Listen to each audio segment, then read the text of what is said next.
Question देखते हैं 8 number का, क्रमागत सम संख्याओं के ऐसे सभी युग्मक कीजिए जिनमें से प्रत्येक 5 से बड़ी हो, यानी प्रत्येक संख्या 5 से बड़ी होनी चाहिए और तथा उनका योगफल 23 से कम हो। तो इसमें भी उसी तरह सेम, सम हो या विषम एक ही जैसा मानना होगा। माना पहली संख्या है ना, पहली सम संख्या लिख देते हैं, पहली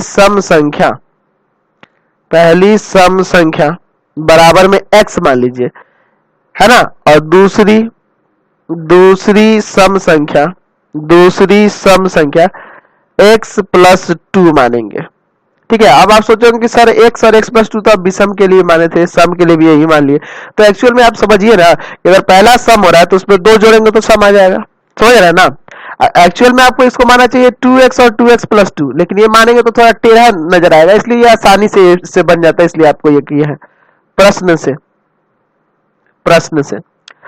कह रहा है कि जिनमें से प्रत्येक 5 से बड़ी हो, यानी कि प्रत्येक 5 से बड़ी हो, कि x भी 5 से बड़ा है और x प्लस 2 भी 5 से बड़ा है।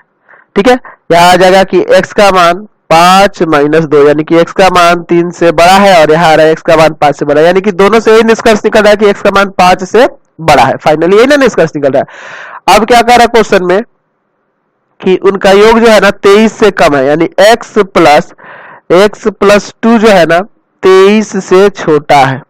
अच्छा, यानी हो जाएगा 2x प्लस 2 जो है ना 23 से छोटा है, यानी कि 2x इज लेस देन 23 और माइनस में 2। चलिए, तो यहां से हो जाएगा आपका कितना आ जाएगा, 2x छोटा है 21 से, यानी कि x छोटा है 21/2 से। तो 21/2 को पूर्णांक में कर दे क्या, यानी कि x कितना से छोटा है, 10.1/2 से छोटा है, लेकिन किससे बड़ा है, 5 से बड़ा है। समझ रहे ना, 5 से बड़ा है और 10.1/2 से छोटा है। ये दोनों चीज ध्यान में रखना होगा। अर्थात यहाँ पे आपको एक निष्कर्ष निकल रहा है कि x का मान किससे किसके बीच में होना चाहिए, तो 5 से बड़ा होना चाहिए x, लेकिन 10.1/2 से छोटा होना चाहिए, यानी 5 से 10.1/2 के बीच में होना चाहिए। अतः x बराबर क्या क्या होगा, सम होना चाहिए ना, सम संख्या है, x क्या है, सम संख्या है। तो इन दोनों के बीच में सम संख्या कौन कौन है, 6 है, 8 है और 10 है, ये ना 3 होंगी। तो यहां से 3 केस आ गए। ठीक है, तो केस पहला x बराबर लेते हैं 6, x बराबर 6। तो पहली सम संख्या बराबर में हो जाएगा 6। अच्छा, दूसरी सम संख्या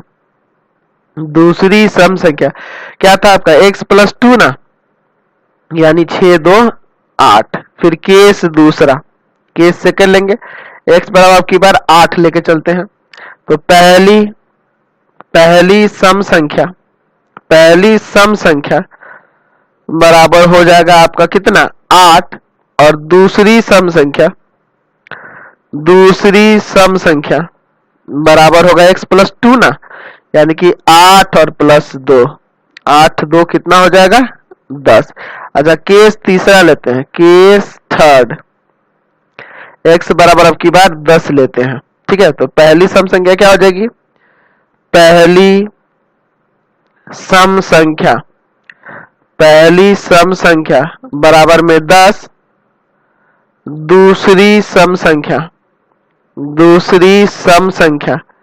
क्या है आपके पास, x प्लस 2 ना, यानी कि 10 और प्लस में 2, 10 2 कितना हो गया, 12 हो गया। यानी कि ये आपके 3 हल आ रहे हैं। अभिष्ट हल कौन कौन से हो रहे हैं, तो यहाँ से संख्याएं आ जा रही, युग्म आपका 6 और 8, 8 और 10 और 10 और 12, यही 3 आपके हल आ रहे हैं। समझ रहे हैं।